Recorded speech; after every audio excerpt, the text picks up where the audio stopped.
Il n'y a pas de traduction. Il n'y a pas de son, en fait.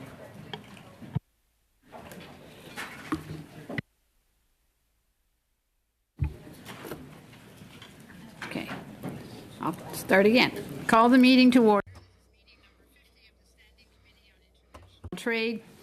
Today's meeting will take place in a hybrid format pursuant to House Order of June 23, 2022, and therefore members are attending in person in the room and remotely using the Zoom application. I'd like to make a few comments for the benefit of witnesses and members. Please wait until I recognize you by name before speaking.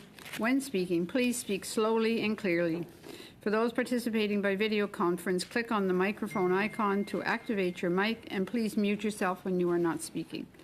With regard to interpretation, for those on Zoom, you have the choice at the bottom of your screen of either floor, English or French. For those in the room, you can use the earpiece and select the desired channel. A reminder that all comments should be addressed through the chair. For members in the room, if you wish to speak, please raise your hand. For members on Zoom, please use the raise hand function. Clerk and I will manage the speaking order as best we can, and we appreciate your patience and understanding. Please also note that during the meeting, it is not permitted to take pictures in the room or screenshots on Zoom. Should any technical challenges arise, please advise me, and we will suspend for a few minutes in order that all members can participate fully. Pursuant to the order of reference of Wednesday, February 8, 2023, the committee is beginning its study of Bill C-282, an act to amend the Department of Foreign Affairs, Trade and Development Act. In our first panel, I'd like to welcome the sponsor of the bill for C-282, Member of Parliament Luc Theroux. Mr. Theroux is accompanied by Marc-André Rocher, researcher for the Bloc Québécois. Mr. Theroux, the floor is yours, please. You have 5 minutes. Thank you very much, Madam Chair. And it is with a great deal of pride that I rise today to speak to my bill, C-282. This bill is very simple in essence. It adds to the mandate of the Minister of Foreign Affairs the obligation to fully respect the supply management system, removing the minister's ability to negotiate these principles in future international trade negotiations. The minister will therefore not be able to sign a treaty that would increase the tariff quotas, what we commonly call quotas for supply managed products, or decrease the applicable tariff when imports exceed the quota. Bill C-282 is not a partisan bill. In principle, the House agrees on the need to protect supply management and not to weaken it. At every trade negotiation, the House has been unanimous in calling for supply management. It did so in November 2005 in the context of the WTO negotiations, in September 26, 2017, NAFTA negotiations, February 2018 for the Trans-Pacific Partnership, and on each occasion the House was unanimous, including members of the government, whoever it was. But it's after that that things went wrong. In both the Trans-Pacific Agreement and the Europe agreements, government ended up giving up market share. And that's why we decided to introduce a bill. So we wanted to take action. First, we had C-216 by my colleague Louis Plamondon, and then C-282, which we're discussing today. So even though the Bloc Québécois is introducing this bill, it's not ours alone. Agricultural producers, particular supply managed producers in Quebec, but also across Canada, have taken ownership of this bill. I know they're listening, and I salute them. This bill is as much theirs as ours. I'm so pleased with the overwhelming support in the House for C-82, particularly from the Minister of Agriculture, who has pledged to support it at every stage. So what will C-282 do in practice? The first commitment the government makes in negotiating a treaty is to sign. By signing, it indicates that it is satisfied with the text, and it undertakes, and this a commitment under the Treaty Act. So this is to do what's necessary to enable its implementation by preventing the government from signing. It prevents it from introducing an implementation bill that would pave the way for ratification and entry into force. With C-282, supply management is taken off the table unless come back to Parliament during negotiations process and ask to change the law. Supply management is fully protected. It's a powerful tool to increase Canada's leverage in trade negotiations. The overwhelming support of the House gives me hope that C-282 will quickly become law, unlike its predecessor, which died on the order paper in 2021. C-282 does not disarm the government. On the contrary, it strengthens the government, and every country in the world protects its sensitive products. The rules allow it. Think of the United States with cotton and sugar. Supply management is at the heart. It's a model, and it is a model at the heart of our agriculture and family farms on a human scale dotting the land. Believe in it. They are the producers who feed the world, and they make a living from their labor and contribute to our food security. They should benefit for stability and security and be able to depend on the future and not just depend on every round of trade negotiations.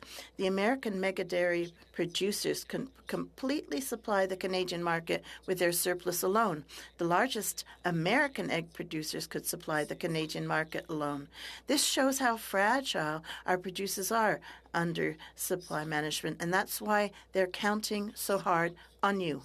So supply management is a system that keeps in balance three pillars. So the production, and it's like a three-pillar stool: production and pricing mechanism, import controls. And if you were to, cut off one of the legs of the stool, it would tip over. I'm now ready to answer any of your questions. Thank you.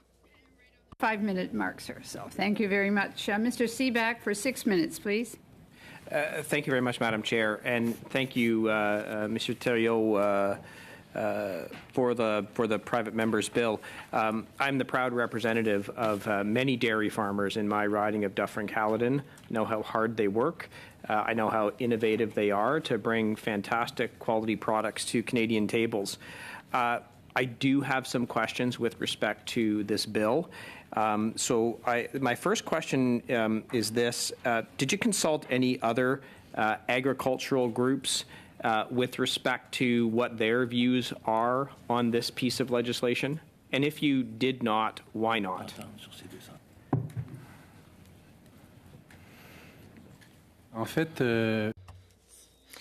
In actual fact, if my memory serves me well, the other groups were heard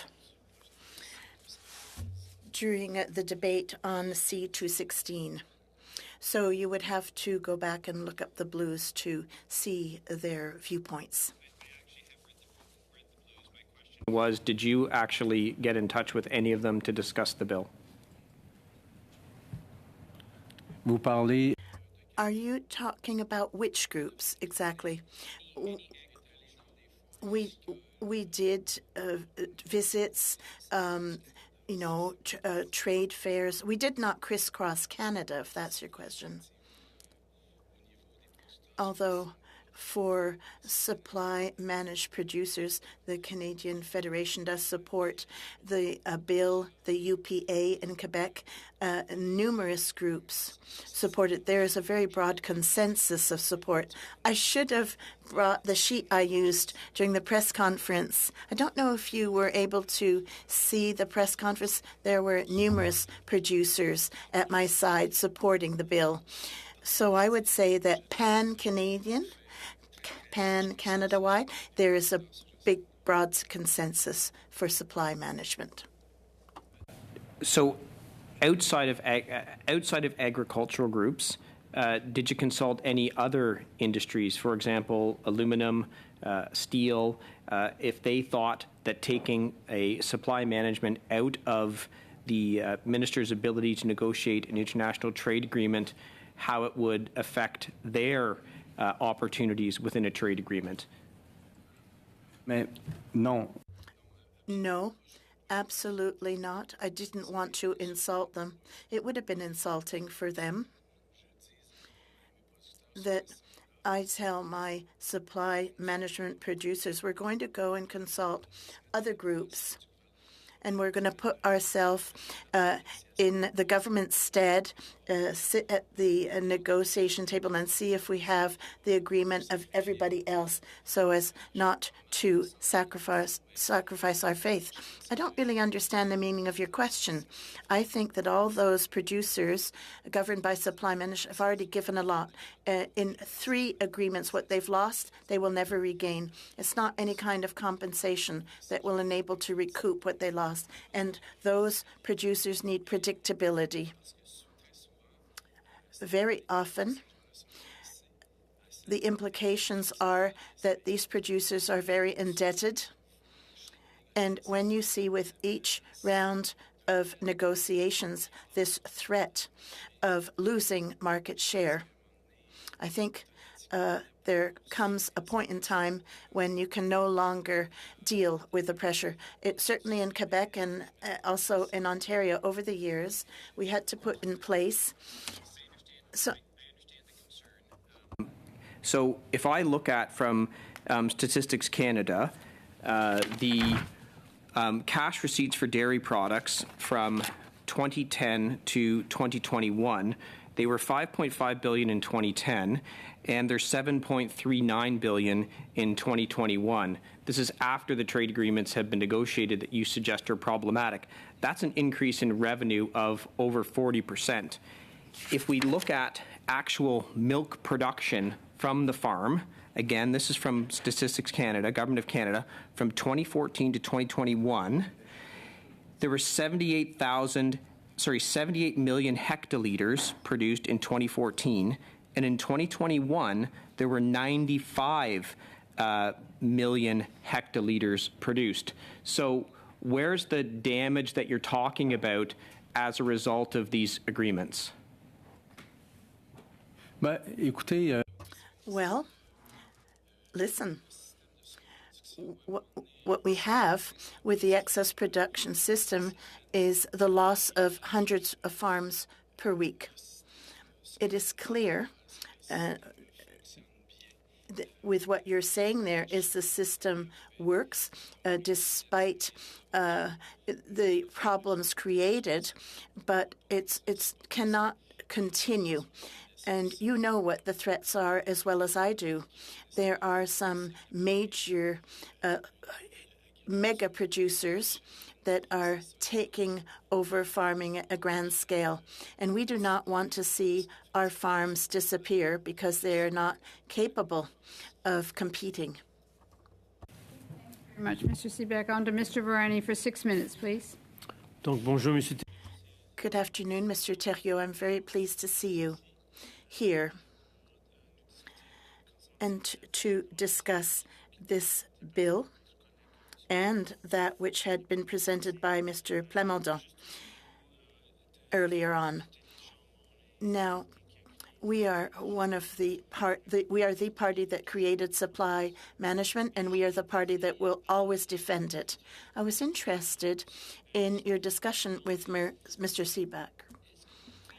Could you explain, based on your experience in Quebec, and if possible in other provinces in Canada, the threat for supply management? Is it more severe for small farms or mid-sized farms compared with the mega farms? You've talked often about family farms. So are the small farms more threatened? And if it's the case, can we do more to protect the small farms? Well, this is actually what I've tried to explain. If we talk about Quebec, which I'm familiar with, production is dependent on small and medium-sized farms. We do not have very, very large-sized farms like what you have in the United States. Producers have what? 80, 100 heads of cows, 200. They don't have, huge herds. So if you continue to attack these farms, it will be more and more difficult for them to defend against these attacks. And even if they succeed in holding up under the system, I think that the challenge today, it's not just to see how they might be being harmed, but can we just give them a break? Can we not give them more predictability? Can we not just allow them to develop? Because otherwise, if we can continue to make these concessions, the farms will close down. And a farm that disappears is oftentimes an entire village that appears subsequently. So it's a question of how, the land is occupied in Quebec. It's agriculturally based. It's and very much part of economic development. So I didn't bring any figures with me today because I was going to be focusing on the principles in this bill. But clearly, the small farmers cannot continue to cope with the pressure they're under. If you go and visit the farms in Quebec, you will see that they are suffering under the instability. So the system functions well.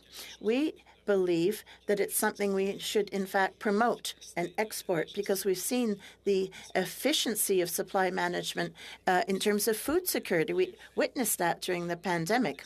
So unless we opt for the U.S. model, and the U.S. producers themselves, who used to have supply management in the 90s, would like to come back to supply management today. So that's my response. It's the way agriculture is organized in Quebec.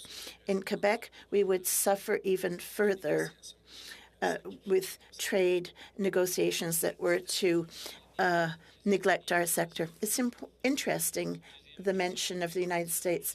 A second question I have for you.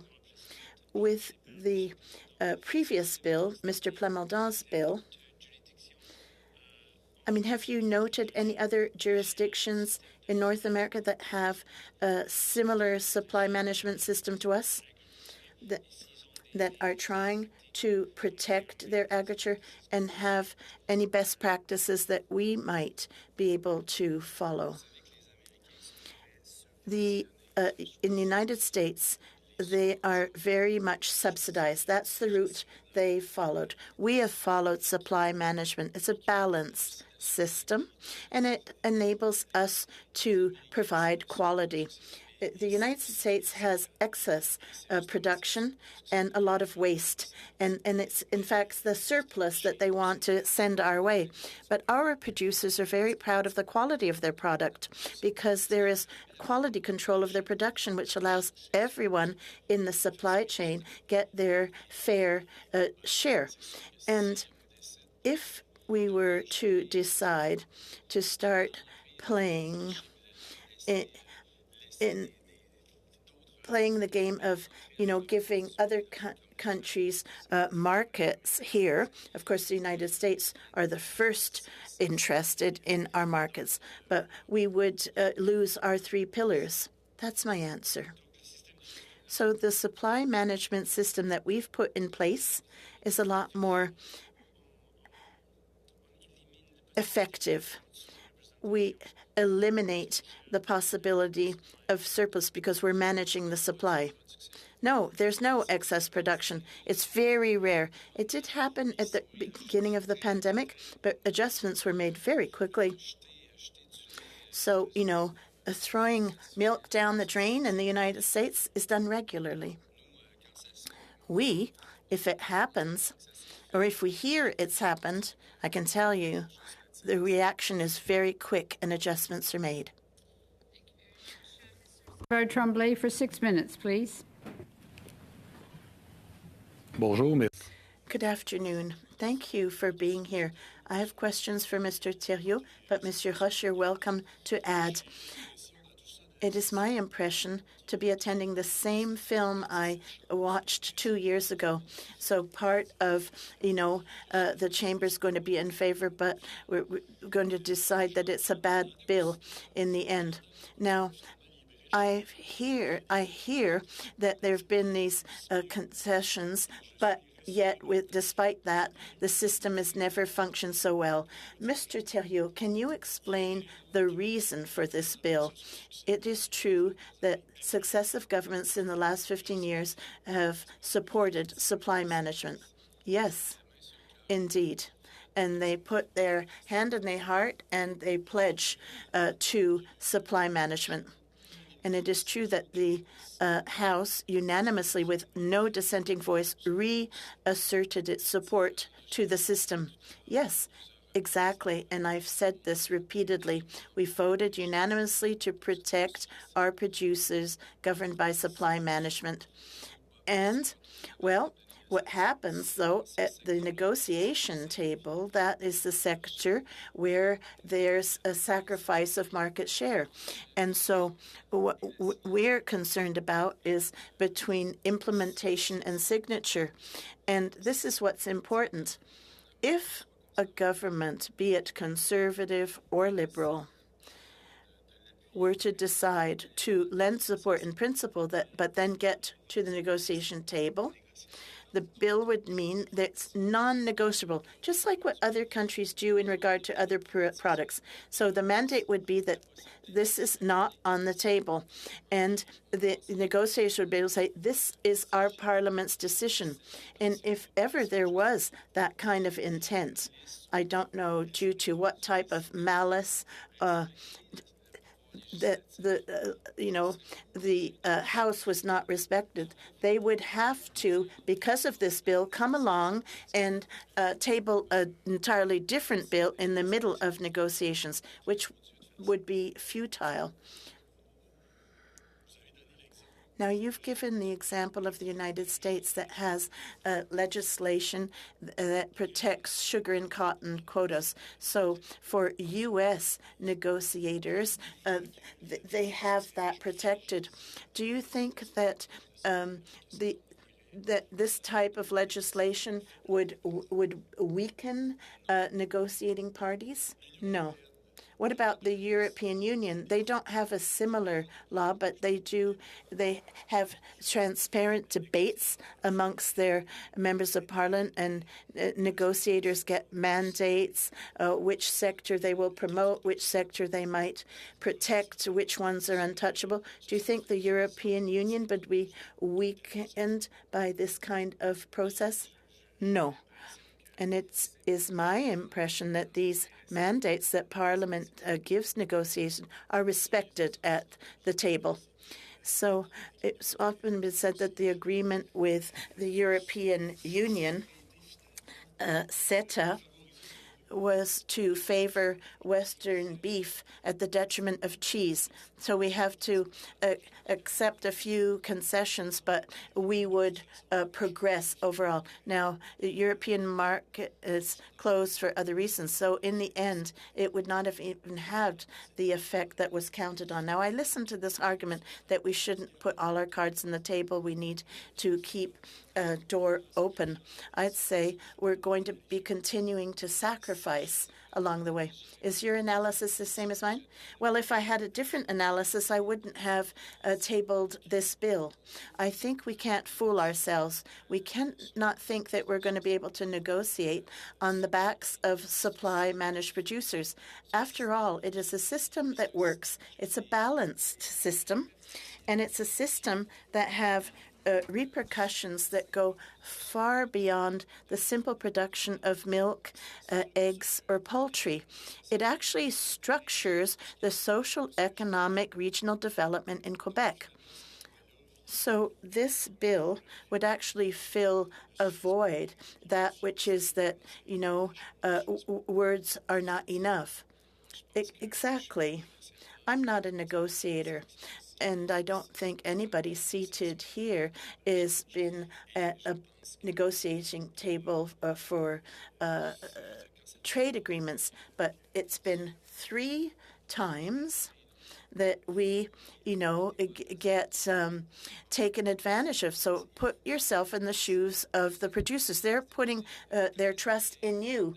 So if some 213 MPs have said we need a bill, that will just give more clout to the negotiators at the table. It is therefore, the people of Canada will have told the negotiators that's untouchable, and we move on. And in my opinion, it is the only way that we can ensure that there are no more attacks. In other words, when a country goes to a negotiating table, it is normal that their parliament have a say. Yes, normally that's the way things work. You have the executive power that has to respect what the Legislative Assembly, the representatives of the people, regardless of party, wants. And seeing as that has not been what's been done 3 times in a row, then I think that the bill that has come from an MP is going to give negotiators more leverage to make sure that the will is respected. Thank you. Thank you, Monsieur Thériault, for being here today and for your bill. I'm from southern British Columbia, the dry interior. There's not a lot of, I think I have one small dairy producer, and I don't think I have any poultry or egg producers on a large scale anyways.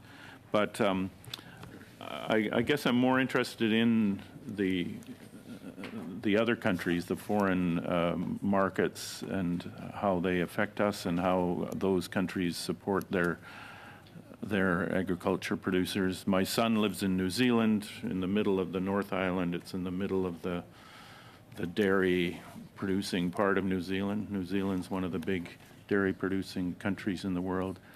They deregulated their dairy industry 20 years or so ago, and there's been an enormous amount of consolidation. And right now there's basically one company that dominates the New Zealand dairy industry, Fonterra. I think over 80% of their products go through that company. So it leaves producers with not much power in terms of how they negotiate prices, from what I understand.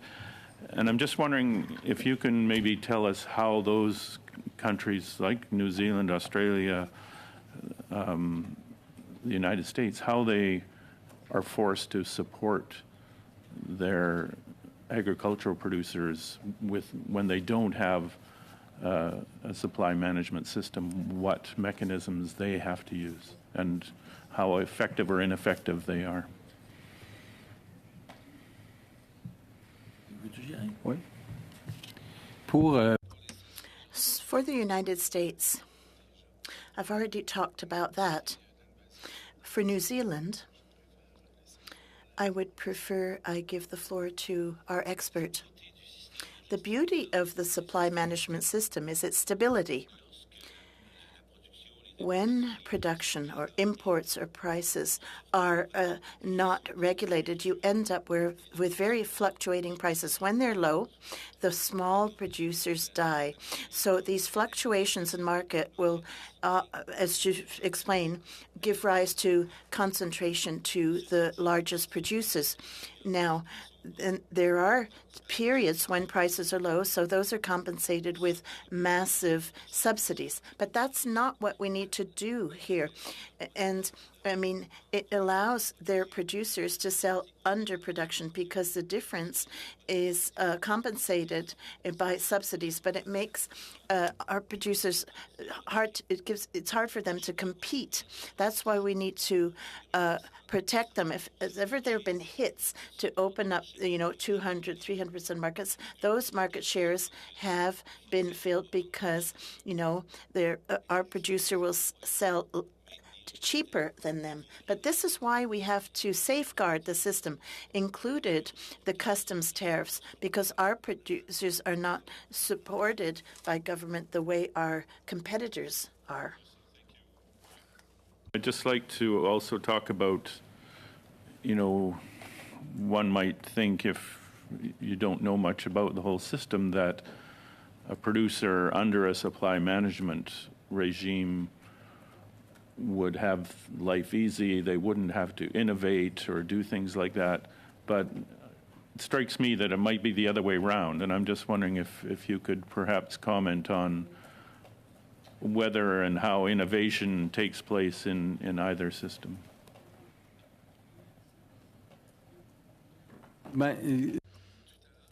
Earlier, I said that stability and predictability is needed because if you have a farm or to acquire a farm, it's very expensive. Just the tools you need. These farmers are often very much indebted. So how can they invest even more? How can they hope to pass on their farm to other generations when there's no certainty? They don't know when the next trade agreement is, going to cut the legs from under them. So predictability for these people is so important, so that they can be, pay off their debt for one thing, and the other thing, the U.S. model. When I read about it, it just makes no sense. It's just had farms just disappear. How can you protect the quality of a product when you end up with only one producer?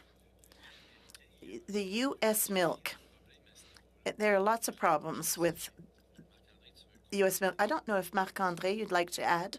No, that's good. Just like that, one more question, and that is about, strikes me there's a lot of cooperatives involved in these supply management systems, and I'm just, especially, I know in milk, that's how a lot of them started. I'm just wondering if you could comment on how that works and how beneficial it is to producers.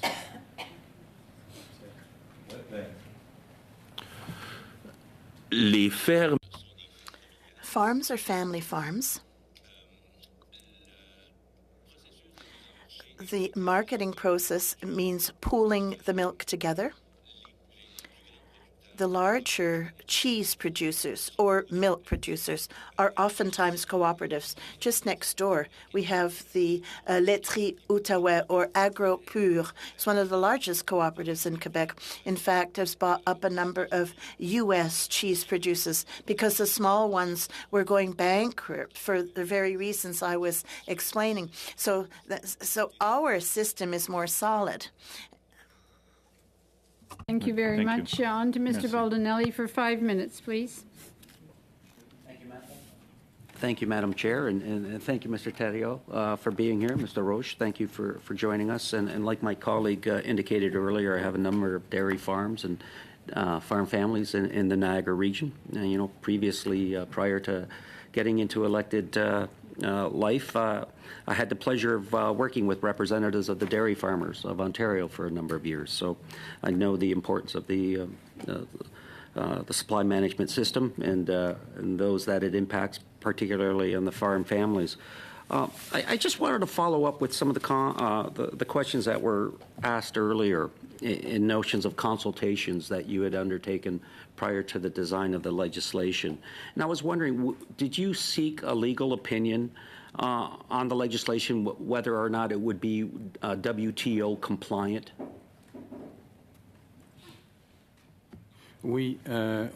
Yes, indeed. We did get a legal opinion, and we could share that with you.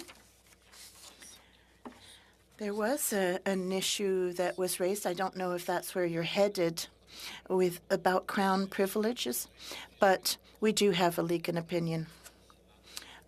Oh, compliance with WTO? Well, the bill does not put into question any concessions already made. All of the agreements that are signed, nothing will change. Nothing will be changed. but it will limit Canada's capacity to negotiate a new agreement under the auspices of WTO, which would give rise to other hits. The fear, I mean, you had indicated earlier that predictability is important, certainty is important, but by enacting legislation such as this, you bring unpredictability into the equation because you may bring about challenges to what the government is doing in any of its new negotiations. Mais en tout cas, c'est What Mr. Roche has just said is important. It is in no way going to affect any of the agreements that are already signed under WTO. If those agreements have been reached, they will remain. But if we are to, negotiate with the UK, for instance, the same applies. It's for future negotiations, future agreements where the bill would apply. So what we're basically doing is what all the other countries are doing, the European Union, the Americans. It's just, having to acknowledge, yes or no, do we remove supply management from the table or not? If you were a negotiator, I don't know, wouldn't you like to have up your sleeve this possibility to undermine supply management? Is that what you want? Is that what you're trying to get at with your question? For example, Niagara is home to the grape and wine sector. The government had an excise exemption. This government decided to put an escalator clause, which brought about a challenge. And so we ended up losing that excise exemption under WTO rules. And now we're looking for certainty. The industry now has to be subsidized for that. I mean, I'm trying to avoid that whole situation where that unpredictability then comes back into the equation. That was simply my question with regards to have you or not, either yes or no in terms of the legal opinion. You said you have, and if you have, can you table the opinion that you've received? And then secondly, my question is, trade deals are renegotiated. And so would your legislation then apply to renegotiations of existing trade agreements? effectivement. Indeed. I'll cede my 20 seconds. Okay. Mr. Aria, please. Thank you, Madam Chair. International trade is very important to Canada. Almost 2/3 of our GDP comes from the international trade. Our prosperity, our standard of living that we enjoy today is basically due to the international trade. And what your bill proposes is almost kill the ability of Canada to further our international trade. Not only the new trade agreement that we may need to negotiate with, even with the existing ones, there will always be issues there that needs to be looked into. Canadian farmers, the small number of Canadian farmers have ranked Canada as the 5th largest worldwide in terms of export. Tiny Canadian farmers. Have you consulted with Pulse Canada, Canola Council, Grain Growers of Canada, Canadian Pork Council, Cereals Canada, Canadian Cattle Association? Have you consulted with any of them? These are the sectors who work hard, who are the first to leverage every new international trade agreement Canada signs with and increase exports from Canada. Have you consulted with any of them?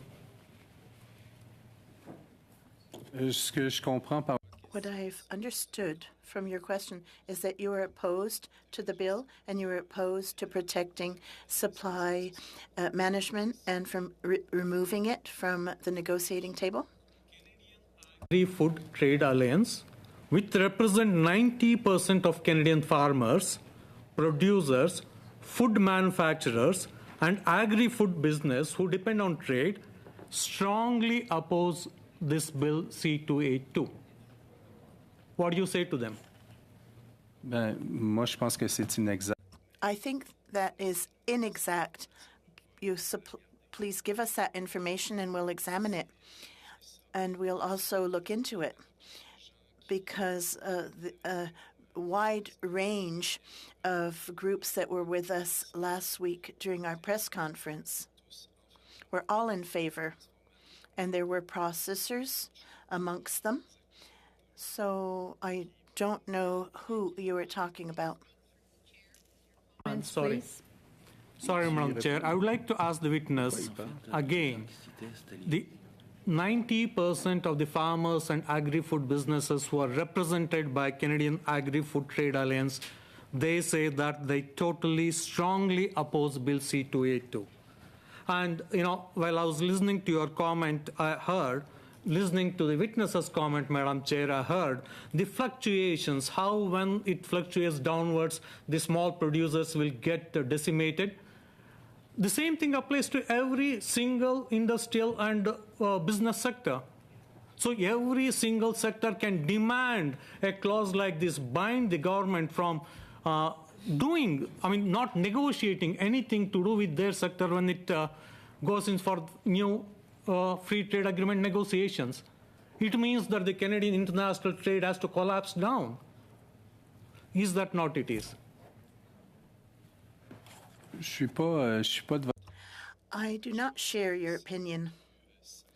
I think it is a great deal simpler with the solution we propose today. That there be people in disagreement, I'm fine with that. If you're telling me they're in disagreement, fine. But I will remind you that those who we are talking about are those who are providing the food. They're the consumers want quality regarding the foods they supply, and it seems that you're not concerned about losing our small farms or medium-sized farms or producers. That's your problem. Either the interpretation is poor or I'm being misunderstood. The witness talks about the people who are providing food. I am also talking about the people who are providing food. Pulse Canada, Canola Canada, Grain Growers, Canadian Pork Council, Canadian Cattle Association. They are saying that they're strongly opposed to 82. They not only provide food to Canadians, but they provide food to people across the world. That's how they have made Canada number 5 in worldwide in terms of these exports. And that is what I'm talking about. Écoutez, Madame la Présidente. Madam Chair, the beef producers in recent negotiations thought they would have access to certain markets, and clearly they never got that access. So we think that, we should not be fooled, and it's best to protect what we have in a concrete way. And when you have a balance, when it comes to agriculture and agri-food, best to put our eggs in a balanced basket, once that ensures our food security, rather than just have, some beef producers export to Europe when actually they aren't able to do so. And meantime, Quebec farms have disappeared. I cede my time to Mr. Perron. Thank you, Madam Chair, and thank you, gentlemen, for being here today. I think we have to put things in their proper context. When you talk about those representing producers, we need to talk about the type of production. In Canada, in Quebec, we have production models that are different. Now, Mr. Theriault, I would like to know, are you proud of your pork, your grain, your beef producers who export? Absolutely. Absolutely. Now, to help those sectors, would that prevent you from adopting measures that are more adapted to other types of production, such as supply management? They are not incompatible. So think of producers under supply management who are listening to this debate. When you're asked, have you consulted other groups? I'll give an example. it might be odd, but you negotiate with a roofer to redo your roof. And I say, did you consult your third neighbor, before, deciding on your roofer? Well, that would be ridiculous. Well, then thank you for confirming my own thinking. Now, when you talk about WTO, and I would like Mr. Roche, who is an expert in this regard, or Mr. Thériault, you're very familiar with this file. When we talk of WTO, we know that the WTO rules allow countries to protect certain sectors. So the United States protects its cotton and its sugar, and Japan, for instance, protects its rice. Now, with this logic, would you not think that Canada's entitled under international trade to protect its supply management regimes, which already have partially been given away? So it'd be safeguarding what remains of those systems. Well, I can only answer by saying absolutely. And why this bill? Well, because, we have pledged to safeguarding supply management, yet we've sacrificed it. So this time, with this bill, we'll say we are going to exclude it from the negotiation table based on past experience. Thank you. Mr. Cannings, please. Well, thanks again. I just wanted to get some clarity around the future negotiations you talked about. There was a question about whether this bill would apply to them. I mean, obviously, if we have negotiations ongoing with the UK right now, I assume, is that one of the next agreements that we're facing, and one of the main ones that would be affected by this bill?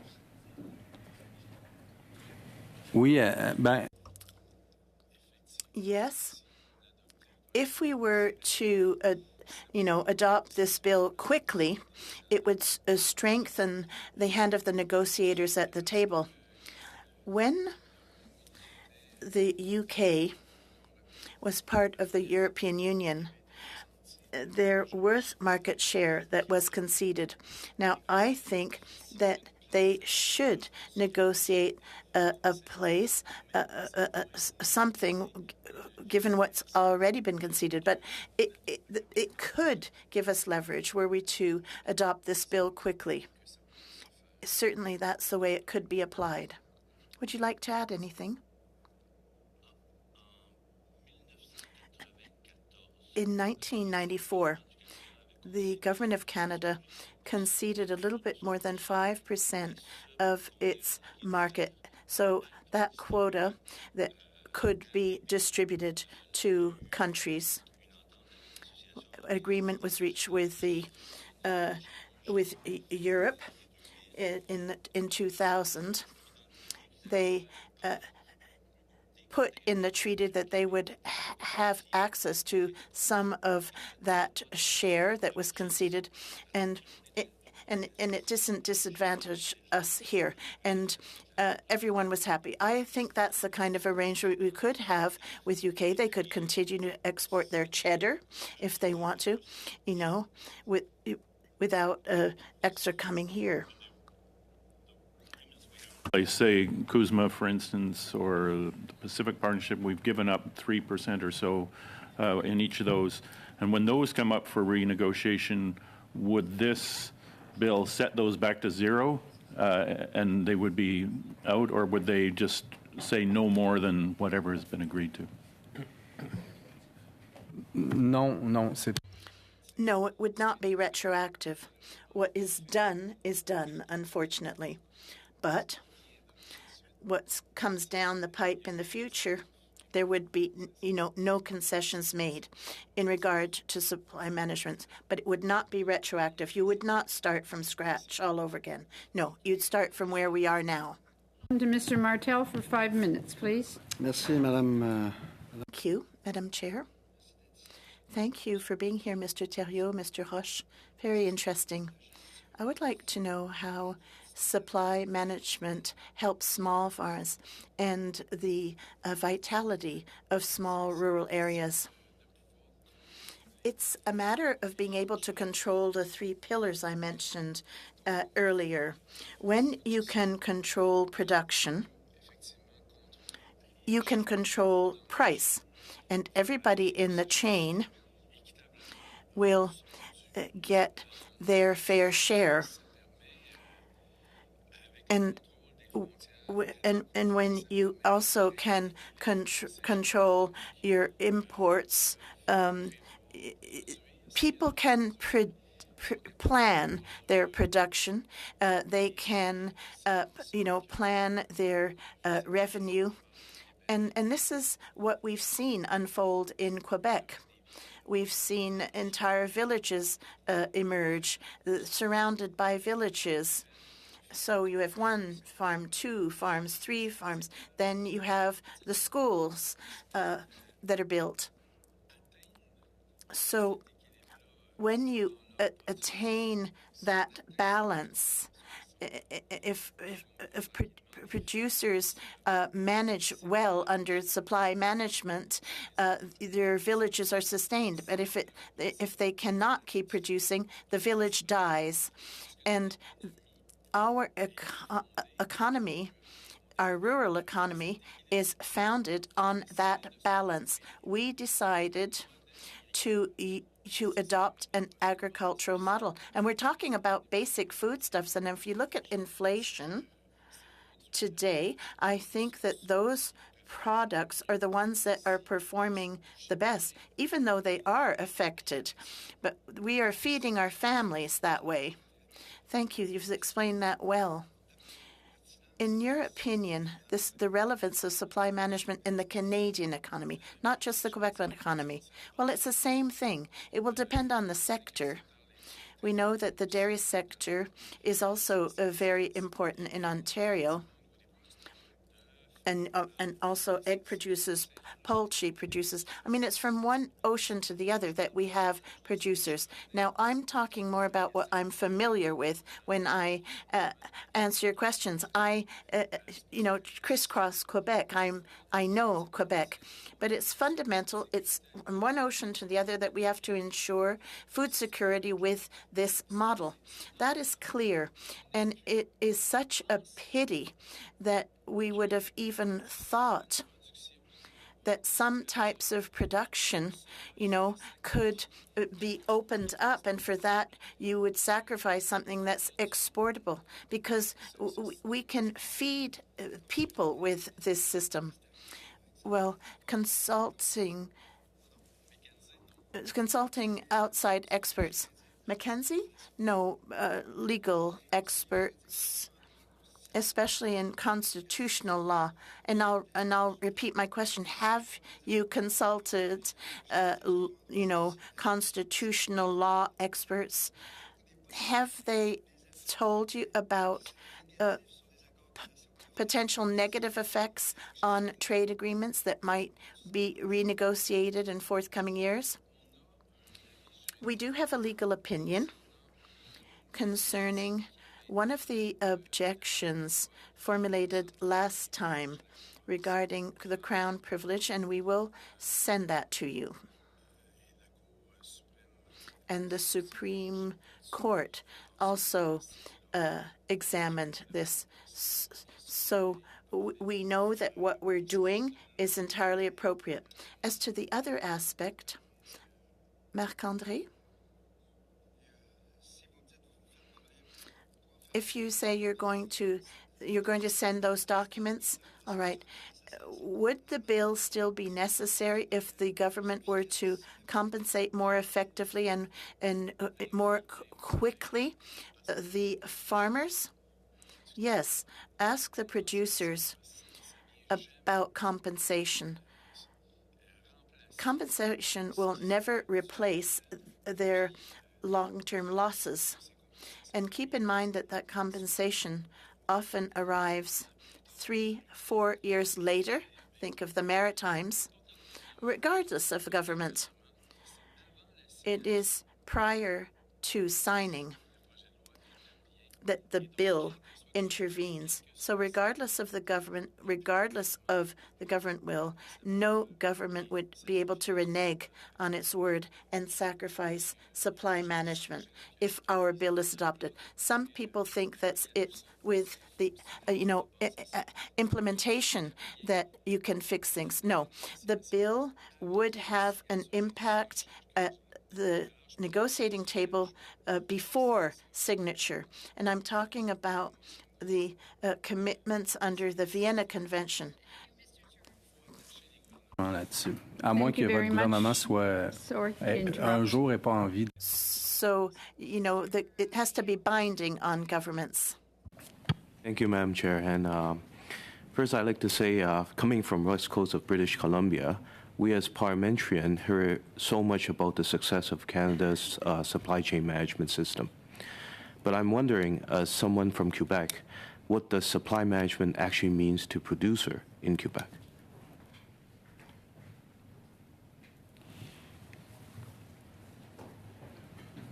Qu'est-ce que cela veut dire? What does it mean? Well, what it means is quality products. It means having human-size farming. It means being able to bequeath your farm. If an agreement actually, undermines you, I mean, how will a younger generation be interested in taking over the farm if it's not profitable? So it allows for social stability, economic stability. It will allow for food security stability. And that's what it does for Quebec, and I think also for the rest of Canada. To Farm Credit Canada, farm receipts in 2023 reached a record high of $94.5 billion, which is an increase of nearly 15% from 2021. In your opinion, what are the best strategies for continued growth in the agriculture sector? CIIT?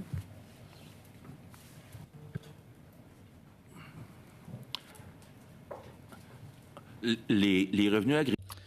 Agricultural receipts have gone up a lot because of inflation. It doesn't mean that farmers are richer just because they've had bigger income, because the costs of inputs have gone up in price.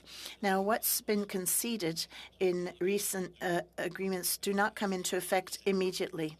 It's over a 7-year period, which means that trade agreements that were concluded in recent years and that have weakened supply management have not yet shown their negative effects.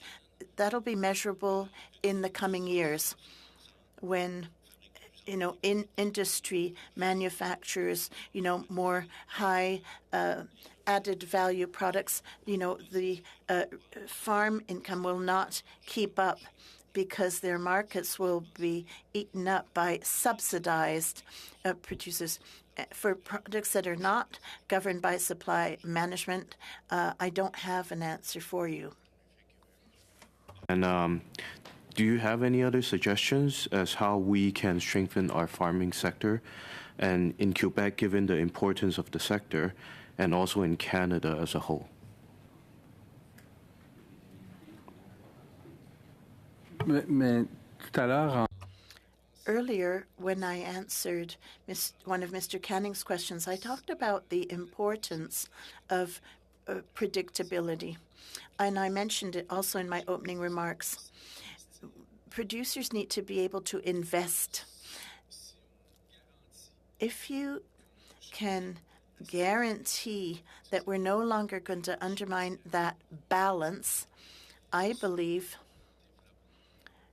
we will see increased development, increased investments in the capacity to produce more and to innovate, because these producers are very concerned about environment, and all of the changes that need to be put in place are expensive. So it will allow for the harmonization of agriculture at a human scale. Thank you very much, Mr. Meow. Thank you. All right. Thank you, Mr. Thoreau, Mr. Roche.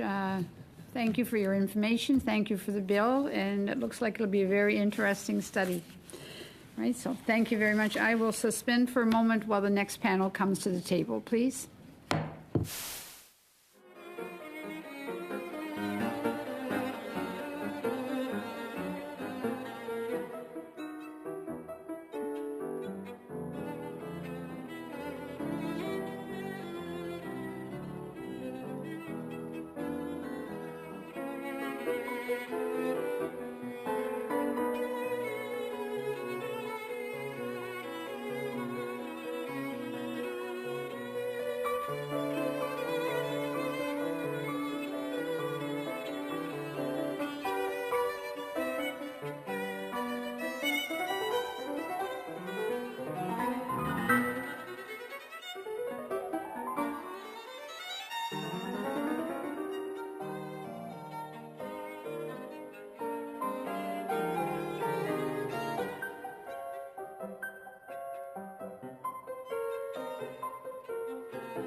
have from the Department of Foreign Affairs, Trade and Development, Aaron Fowler, the Associate Assistant Deputy Minister, and Doug Forsyth, Director General Market Access, and Carolyn Coble, Director General and Deputy Legal Advisor.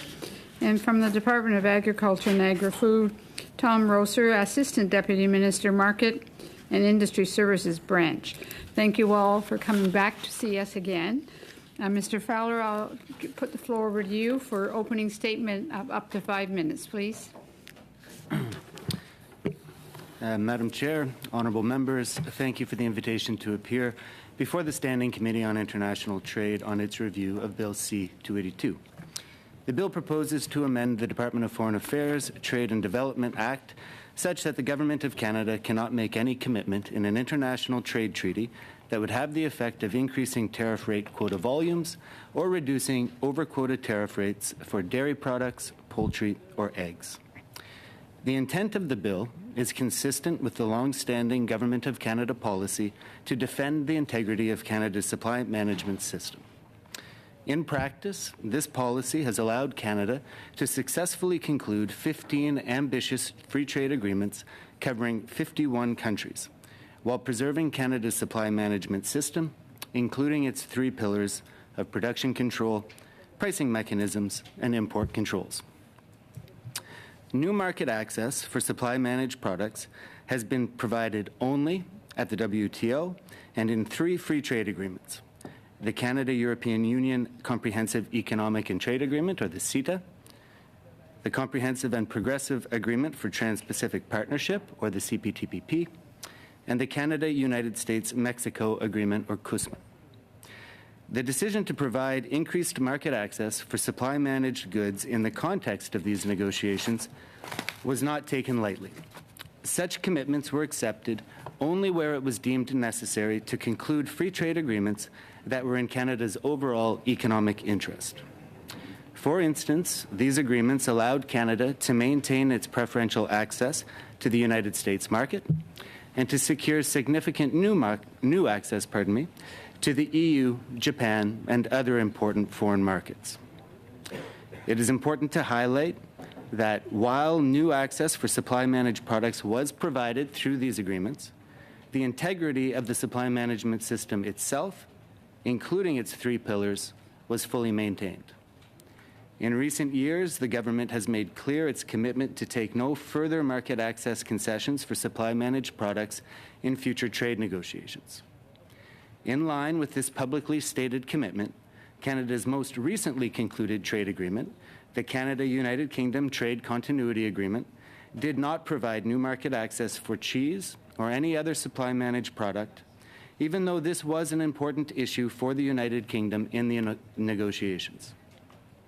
In conclusion, Bill C-282 proposes to make the government's commitment to take no further market access commitments for supply-managed products into a legal requirement by amending the Department of Foreign Affairs Trade and Development Act.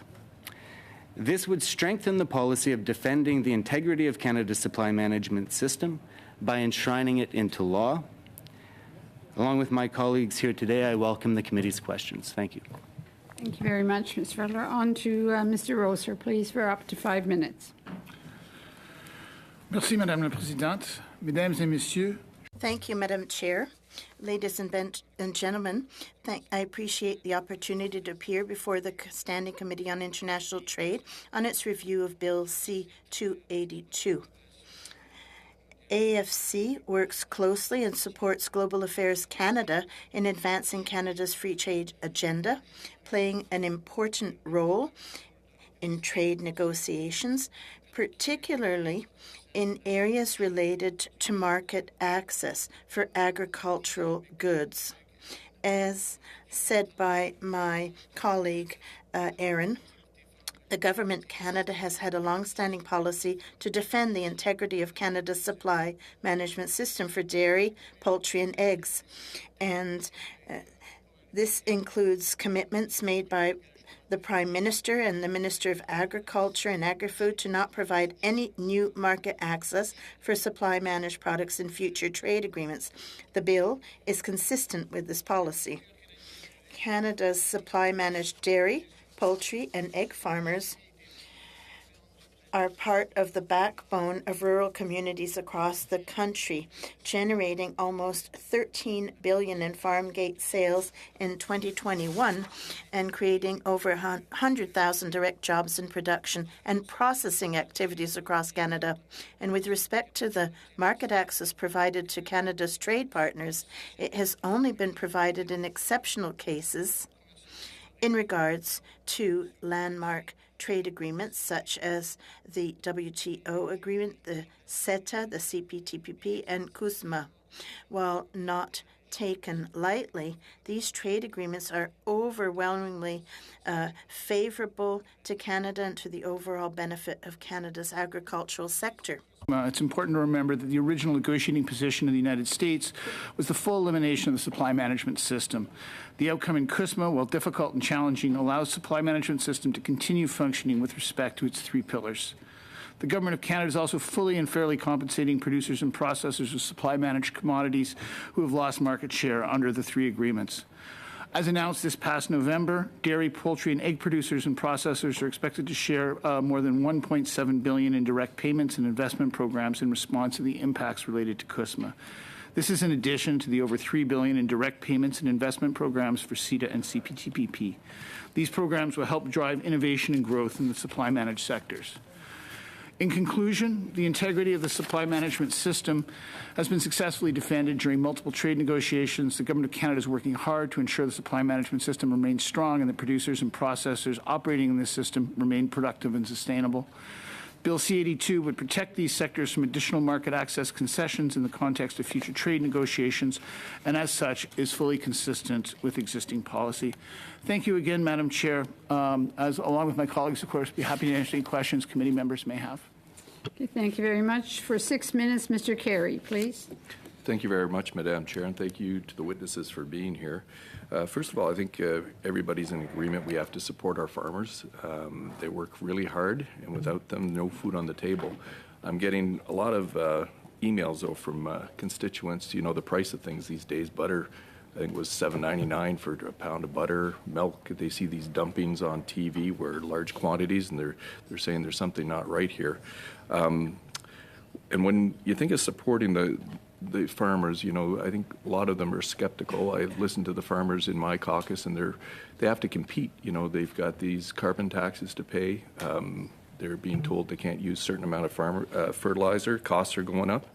And when we make these trade agreements, we make agreements with the sector. And one of the things that we agreed when we conceded market share, that farmers would get compensation. And you mentioned the compensation, Mr. Rosser. I just want to ask you the status of the compensation for CITA, CPTPP, and CUSMA. How much has been paid out to the farmers so far? Madam Chair, I'd like to thank the member for the question. There have been, in terms of compensation for the three agreements and the 5 sectors under supply management, the total announced compensation to date is $4.7 billion.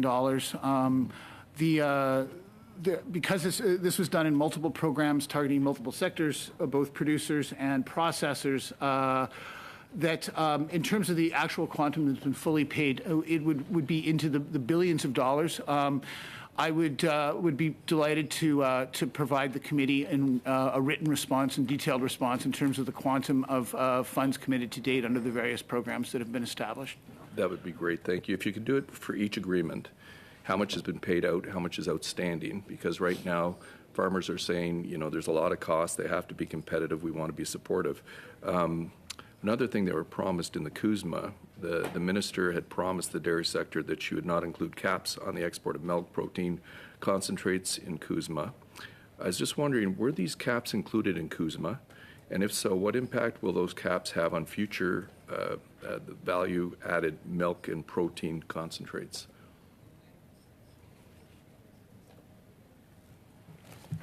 Thank you very much for the question.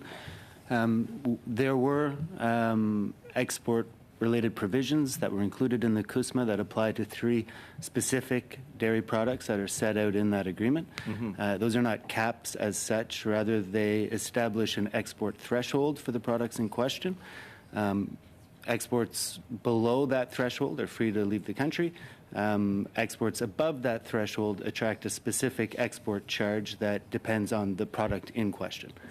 All right, are we looking at semantics, though? Like there's a threshold and a cap. I was wondering, is there a difference? Well, yes, because a cap is a hard ceiling on the amount of a product that can leave the country. A charge above a threshold changes the economic calculus associated with the export, but it does not prevent that export. In practice, there have been no exports above the cap since the CUSMA came into force, and so therefore there have been no export charges collected on those products since the agreement entered into force. Okay, but so there is a limitation on the exports. Out of curiosity, do the Americans have any input or control of those caps that are here in Canada through that agreement? The provisions of the agreement are as negotiated between the parties to the treaty and therefore represent an agreement between Canada, the United States, and Mexico regarding this particular outcome. Right, and so would the Americans have any say if we wanted to increase those thresholds?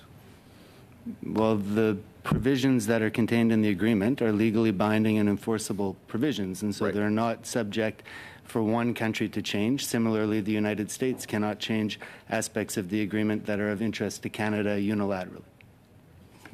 Okay. Right now, I think everybody's aware that we do have a bit of a dispute with the United States, and I think it was, what was the date?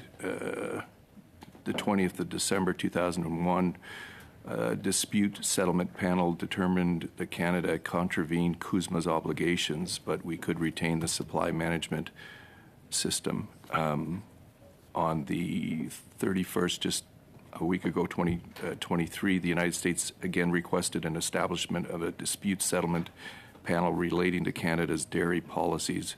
I was wondering if we enact this bill, 282, would it affect the Canada-U.S. trade relationship concerning dairy products? And if so, how? And what is the probability that following enactment, the United States would seek to renegotiate certain CUSMA provisions? What are your thoughts on that? I would have to speculate as to what the reaction of the United States would be to this particular bill. If it becomes law, it does not affect the legal commitments that are contained within the CUSMA. Those would continue to be binding legal commitments on Canada. I don't see that this bill would have any particular impact on the issues that are being discussed in the context of either the initial dairy panel or the ongoing dispute settlement process, because they don't relate to the questions that are addressed in this particular piece of legislation. Thank you very much. I'm sorry, Mr. Carey, your time is up. Mr. Varani, please, for 6 minutes. Thank you very much for your appearance today to all four of you. Can you tell me when supply management first entered the Canadian lexicon? Like, when was it first implemented?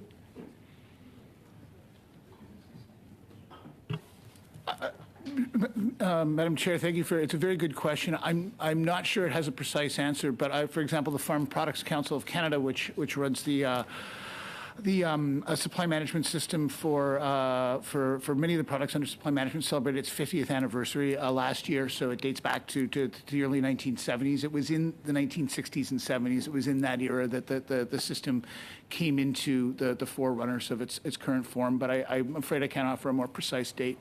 That's okay. So we're talking about either the Pearson government or the government of the elder Trudeau. When you, all four of you, are working on either the after effects or the ongoing sort of trade agreements, and I appreciate some of your opening comments about what's been happened in the past, but also what's going on going forward. But when you receive a mandate to enter into these trade negotiations, that mandate is to defend and protect the supply management system, as you've listed in some of your opening statements. Is that fair? So I'll direct that to Mr. Fowler. It is a long-standing policy of the Government of Canada to defend the integrity of the system. I won't speak to specific mandates that are given to negotiators. Okay, so you tell me how much detail you can go into, but we've got this we're actively negotiating a new free trade agreement, but in the interim, we've got a UK-Canada continuity agreement, and as you mentioned at the outset, there's been no increased access for UK cheese into the Canadian market pursuant to that continuity agreement. That's correct? Yes, that is correct. Okay, and we're also pursuing a few other areas, particularly given our Indo-Pacific sort of strategy. So there's an early progress agreement with India. Do you have any sense of whether access to supply managed sectors is being granted or even contemplated with respect to an early progress agreement with India? Negotiations with India are ongoing, and we don't speak to specific positions that are put forward by either party in the context of ongoing negotiations, but of course the government continues to advance the policy that has traditionally advanced with respect to these sectors. And I'll ask you the same question with respect to ASEAN. We were elevated to the level of a strategic partner within ASEAN. That's good news. Thank you for your hard work in terms of that. We're hoping to conclude a deal there. Any sense that our determination to protect supply management would be jeopardized with respect to what we're doing with ASEAN? We have consistently been able to conclude high-quality trade agreements and support the supply management system. I don't think there's any reason to think that we could not continue to do so with this piece of legislation or without this piece of legislation. And just to close out the natural hat trick that is in the Asian area right now, Indonesia. We're pursuing something specifically with Indonesia on a bilateral basis between Canada and Indonesia. Is there any reason to believe that supply management wouldn't be defended in the context of a deal with Indonesia? There is no reason to think that the supply management system would not be defended in that and every other negotiation. Okay, thank you. And with respect to, I'll just echo the comments of Mr. Carey that clarity on sort of the compensation piece would be important. We just heard from the mover of the bill, actually, that compensation is slow in coming. I think he used the terms 3 or 4 years in coming. But if I understood also from some of the other testimony we just heard in the previous hour, is that the full impacts of the limited market access that was granted under, for example, CUSMA takes place on a staggered basis over the course of 7 years. So is it logical to then think that the compensation would also be staggered, given the fact that the impacts of the market access are staggered? Mr. Rosser? Madam Chair, thanks again for the question. There was a very elaborate process of discussion with the affected sectors about what the nature of the impacts would be and what the magnitude was, which formed the basis of how the quantum of the compensation. It is true that for those who receive direct payments, those payments have flowed over a period of years, but the structure of those has been announced. For those programs, it took the form of support for investments in projects and transformation facilities or other types of production facilities. Just the nature of it, sometimes some of those projects will extend over years. In many cases, sector stakeholders ask that the funding be put over many years so that, for example, it would align with the cycles for replacing barns or other pieces of equipment, the natural capital lives of the pieces of equipment being replaced. Their preference was for the programs to have a longer life. Can I just take you back to, I have 1 minute, Madam Chair.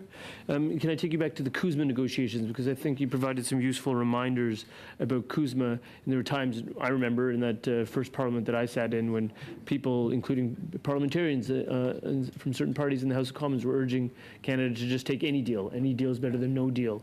That being said, the starting position of the United States was actually to eliminate supply management altogether. And what you indicated is that supply management was retained.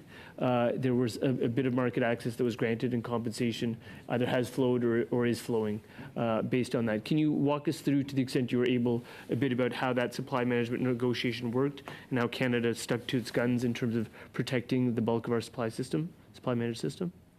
I think it was, thank you, Madam Chair. I think it was a fairly public position that the United States took with respect to the goals that it was advancing in CUSMA with respect to the Canadian supply management system, or more specifically to the supply management system as it applies to the dairy sector. Their goal, as stated by the administration, was to see that system dismantled. Although that position was moderated over the course of the negotiations, I can tell you, as a negotiator who was at the table, that well into the fall of 2018, the United States negotiating team continued to advance proposals and positions that would have had the effect of undermining the integrity of the system. And so it was for the Canadian negotiating team to put forward counter-proposals that addressed the underlying U.S. concerns while preserving the operation of the system, including the three pillars that are at its heart. Just say thank you for that hard work. On to Mr. Savard-Tremblay for 6 minutes, please. Thank you very much, Madam Chair. Thank you, ladies and gentlemen, for appearing to answer Mr. Irnes. It's supply management did come in 72. I heard it said earlier that the integrity of the system had been protected and it continued to be a policy, and it was only certain shares that had been conceded. I looked up the word integrity. The Robert talks about the state of something that remains entirely intact. And according to my dictionary, entirely intact means that concessions should have been 0%. Now, we're close to 18% for poultry and eggs and 18% for milk. Now, in your dictionary, as of what percentage would you no longer qualify as integrity?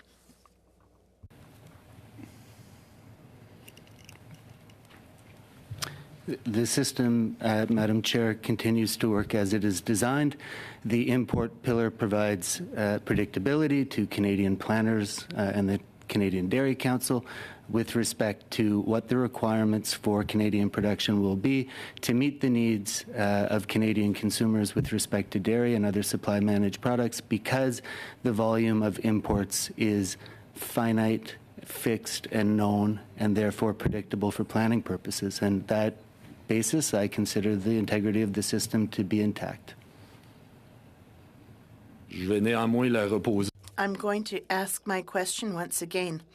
At what level would you consider it too late, a point of no return, that the system would no longer be safeguarded in its entirety? Please don't.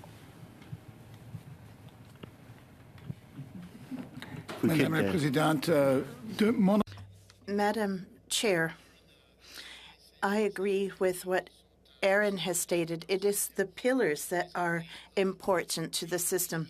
So we have preserved the pillars in negotiations. It is true that certain market share has been given to our trade partners, but the system functions, and the supply management regime systems with high domestic need of a product, and that can function even if there is a drop in internal demand for a product. So in the absence of an answer, let me ask this differently. There are going to be future trade negotiations. What percentage, in your opinion, would be tolerable and still considered that the system is holding up?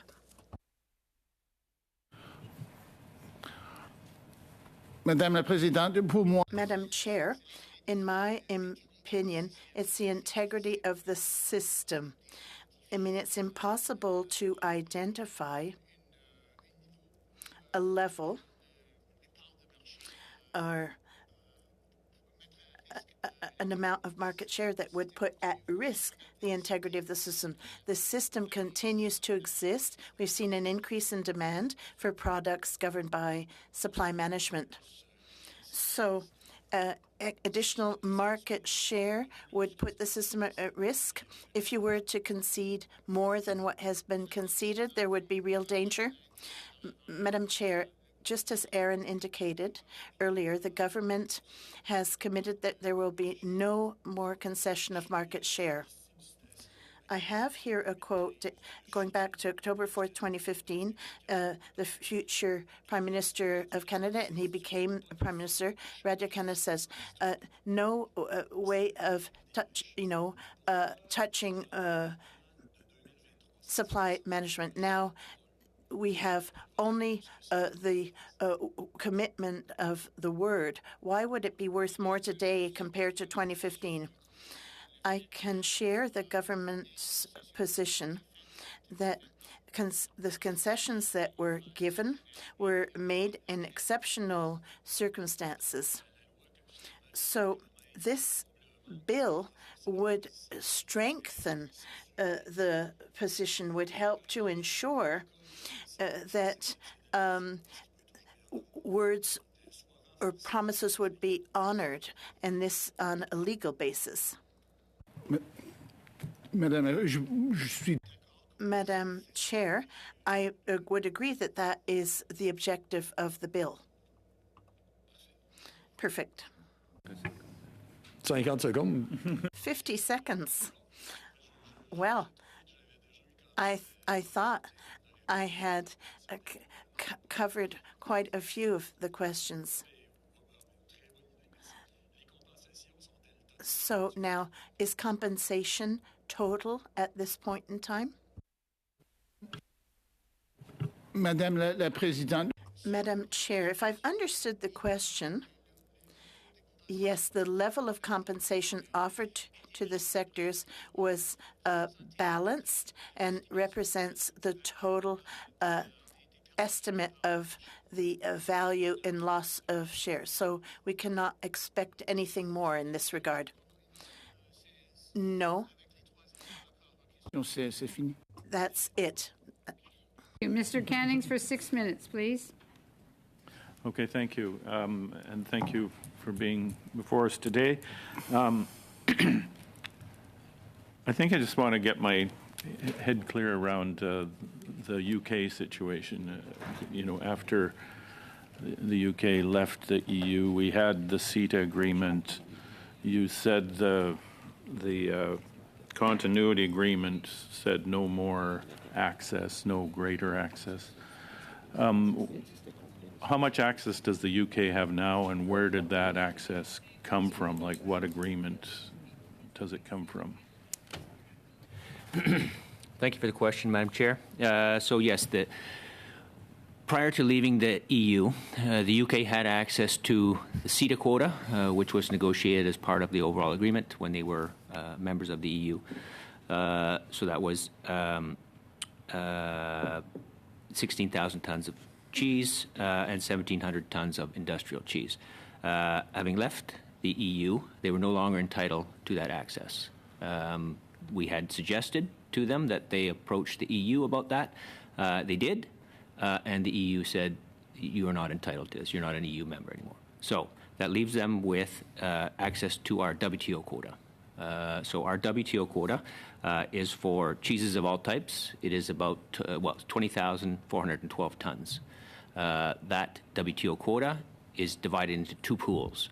One pool is for EU members, so it's about 70% of that total, so approximately 14,250 tons.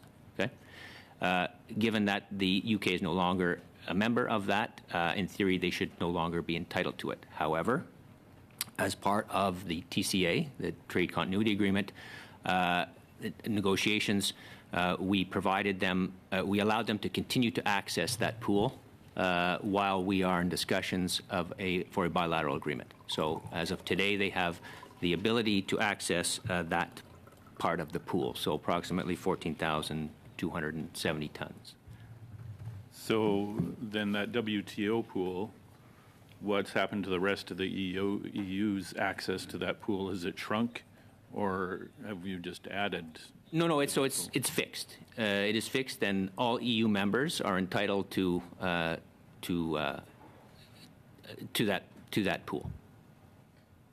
So by allowing the UK to keep accessing that pool, they have access to that portion of the pool. That's right. EU, it's not like the CITA agreement where the EU gets. That's right. It's in our control. It's the in your WTO control. quota is in Canada's control. That's right. Okay. For administrative purposes, correct. Okay, that's. Okay. But it is only a temporary arrangement. Right. And I think Mr. Baldinelli raised a question about challenges before. And he and I have a lot of wine produced in our ridings, and we had Australia put forward a WTO challenge on our excise tax a lot of Canadian wineries didn't have to pay excise tax, and Australia challenged that, so now they have to. Has there been any successful challenges to the supply management system of Canada in the past? And I guess I'm trying to find out how this bill might affect that. I mean, that was the question he had. Would this bill make those challenges more likely, or is it nobody's challenged it? Every country protects their farmers in various ways. I guess I just want a sense of that question again. Will this expose us to more challenges? Thank you, Madam Chair, for the question.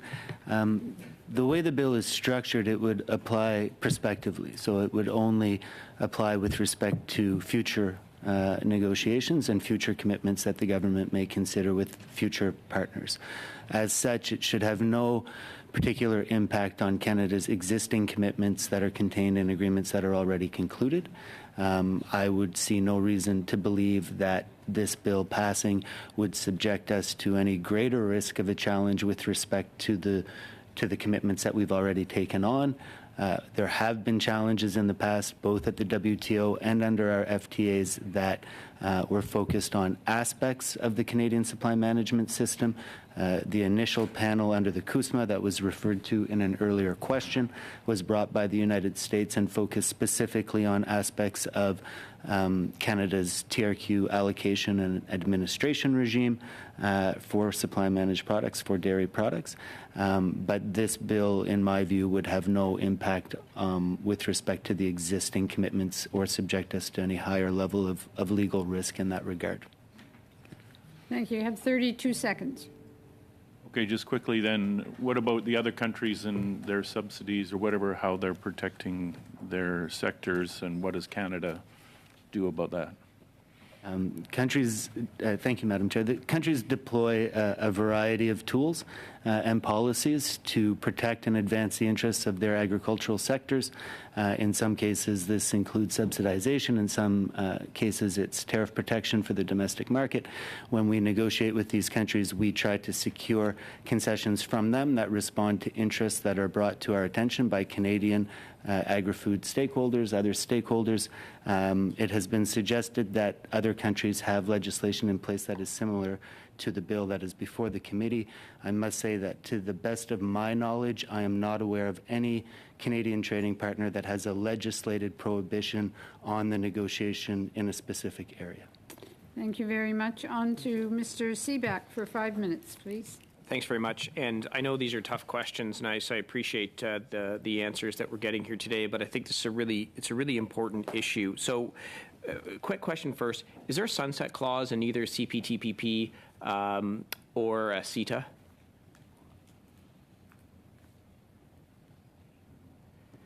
Say, I know there is one in CUSMA. So do we know if there are in those other two? Thank you very much for the question. I just wanted to look at my counsel to make sure I had it right. But no, neither of those agreements contain a comparable clause. Okay, but there is in CUSMA, right? I think it's 16 years is the sunset, but it can be reviewed in 6? There is, thank you, Madam Chair, there is a clause in the CUSMA that requires the parties to complete a review after 6 years, at which point in time the parties will determine whether they want to extend the period of application of the agreement. Should they determine after 6 years that they do not want to formally extend the period of application of the agreement at that time, then the agreement would nevertheless remain in force until the 16-year anniversary, during which time the parties could discuss whatever topics they want to. And this bill would mean that if we went into that negotiation, supply management is off the table completely, even though they've had access previously. Is that correct? I don't think it is correct, Madam Chair. I think the commitments that exist in the CUSMA today, to the extent that they continued to form a part of the agreement going forward, would not fall afoul of 16 years. this. So 16 years, it's sunset. You renegotiate, just like we just did. Would this bill then mean that supply management's off the table? If the CUSMA were to sunset, then any subsequent agreement would be a new agreement, and therefore it would be subject to the provisions of this piece of legislation. And I think one of the things that you said in your testimony, and I don't have it all, but the concessions made in supply management allowed Canada to conclude deals that are in the overall economic best interest of Canada. So if we went back in time, and I know this is hard, and we didn't have access, if supply management was off the table, this bill existed, we were renegotiating CUSMA, how difficult would have that renegotiation have been? Madam Chair, it's a difficult question to answer, and it requires me to speculate, which I don't like to do when I'm sitting in this chair. But as the lead agriculture negotiator at the conclusion of those negotiations, it is my opinion that there was no deal that did not include market access commitments for dairy. And would you say that that's the same thing that happened with CITA as well and CPTPP? If supply management was completely off the table, it would have been extraordinarily difficult for Canada to make a deal.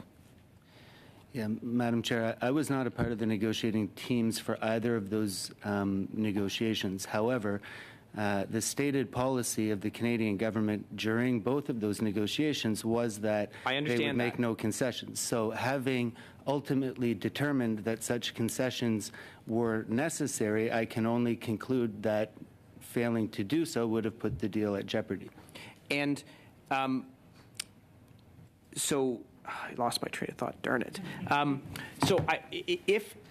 If supply management's off the table, right, in any future deal, completely off the table, presumably then there have to be concessions made elsewhere if you're going to make a deal. So some other industry is going to be disadvantaged as a result of that, either with increased access or not getting any access. Would that be correct? It depends very much on the position taken by Canada's hypothetical future negotiating partner and the importance that they attach to gaining access to the Canadian market for these products. For some future hypothetical negotiating partners, exports of dairy, poultry, and egg products are not a high priority, and it might have limited impact on our ability to conclude an ambitious agreement. For others, it is a significant commercial interest, but only part of their objectives in a negotiation, and therefore might be expected to affect the overall outcome in a way that would affect the level of ambition, but I couldn't speculate as to how. And in some cases, the country may determine that they do not want to go forward with an FTA with Canada in the absence of Canada being able to take commitments in this sector. It depends on the hypothetical partner in question. You did a very good job of all hypothetical questions between the two of you. Mr. Arya, please, for thank you, Madam Chair. 5 minutes, please. Mr. Fowler, you indicated rightly so that without this bill, Canada has been able to limit the access and protect the supply management that we have today. So why do we need this bill at all? I'm quite certain I am not the person to ask that question to, Madam Chair. I can speak to the effects of the bill from a negotiating perspective. So if this bill is passed as is, you are going to say that it will not affect you in any way. There's no constraint at all on you negotiating any new agreement. Thank you for the question, Madam Chair. I think it would be disingenuous for me to suggest that a piece of legislation that's before Canadian Parliament would have no impact. I believe that the intent of the bill is to have an impact, and so my conclusion is that it will have an impact. I can't speculate on precisely what that impact will be because I don't know who we might be negotiating with in the future or what their interest would be in the context of those negotiations. Based on the previous experience you had in negotiation contract with CUSMA, with CITA, CPTPP, etc., what do you think would have been the situation if this bill was passed then? Those negotiations, Madam Chair, all involved significant producers and exporters of products that are under supply management in Canada. In the CUSMA and CPTPP context, that included the United States and or New Zealand. And in CITA, of course, the European Union, many member states as well are significant producers.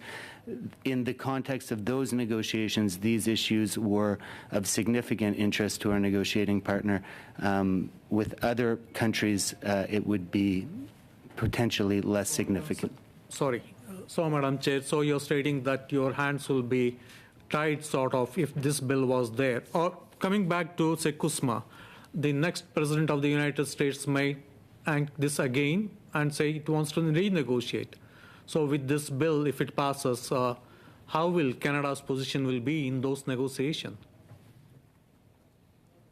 Position, Madam Chair, I believe would by necessity be consistent with what is set out in the piece of legislation that is before the committee, which is to say that Canadian negotiators could advance no additional market access in these sectors, nor could the government of the day accept to make such concessions. Is that will it affect negotiating a overall trade agreement with the United States and Mexico in terms like the current one favorable to Canada? It would have an impact on these negotiations, Madam Chair. I think impact? Given the United States' interests in particular the dairy sector in Canada, I think an inability to discuss those issues would make it more difficult to reach a conclusion. So there will be a negative impact. The Canadian Agri-Food Trade Alliance, which represents 90% of Canadian farmers, producers, food manufacturers, agri-food businesses who depend on trade, say that they strongly oppose Bill C-282. They say that this legislation creates a dangerous precedent and diminishes Canada as a free trade partner. Will you agree with their statement?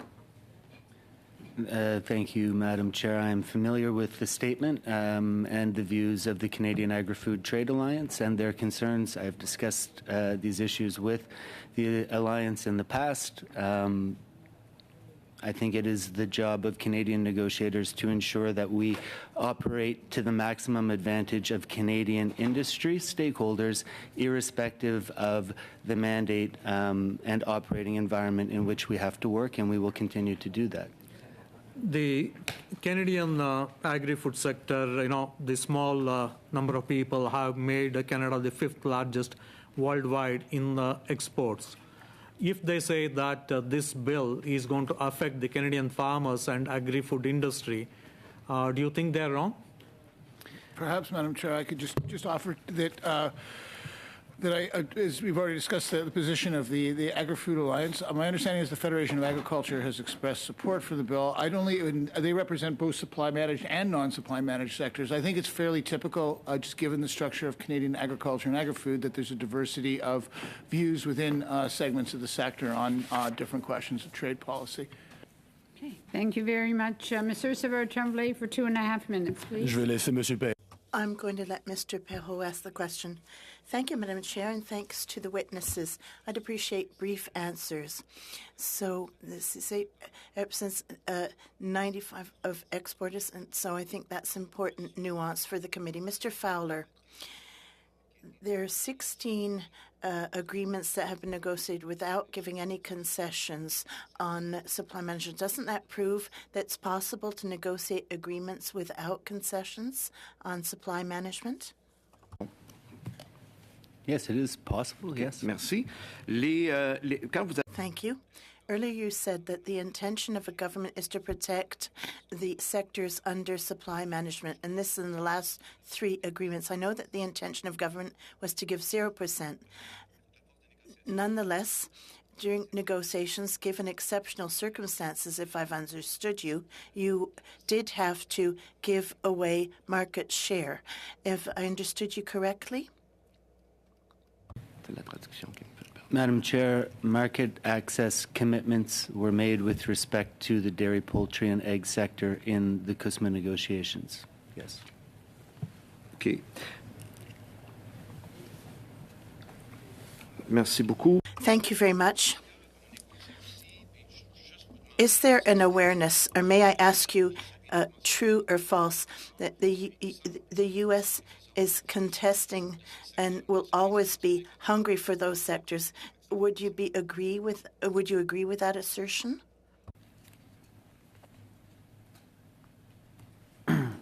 Madam Chair, in my experience, the United States has export interests in virtually every sector into virtually every country. So yes, I would agree. Merci beaucoup. Thank you very much. Do you believe that adopting Bill 282 would reinforce the position? Adopting Bill 282 would strengthen Canadians' position in future negotiations and thus avoid further concessions? Madam Chair, I believe that Bill C-282 would render into law what has been government policy for some time. It would remove any question as to whether Canadian negotiators have flexibility beyond what they are expressing at the table. Whether that will make it easier for Canadian negotiators to conclude FTAs in the future is a different question, and I choose not to speculate on that at this time. Thank you very much. I'm sorry, Mr. Perron, your time is up. Mr. Cannings for 2.5 minutes. Well, thank you. And I just have one question, really, of Mr. Rosser. And Monsieur Perron brought this up very briefly, I think, at the start of his time, and that is, you mentioned the diversity of opinions or that within the whole entire agri-food sector in Canada about these agreements. And I take it that the ones that are concerned about this are the ones that are largely export market sectors, whereas the supply management sector is kind of almost by definition a domestic sector. Yes, Madam Chair. That was how I was characterizing the stakeholder positions in the sector. That's all I have. Thanks. Mr. Baldinelli, please. Thank you to the witnesses for being here and the excellent work that you do. I've just got a couple of questions. Both, I think Mr. Fowler and Mr. Rosser had mentioned that the legislation is consistent with government policy and the actions that the government is taking with regards to any negotiations that it undertakes. So I just ultimately would like to ask the question, is this legislation therefore needed?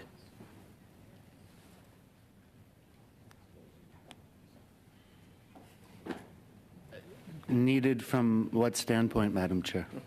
Is it required? You're saying that the government is doing it. We're asking that we defend supply management. So is this, in your opinion, would this legislation even be required?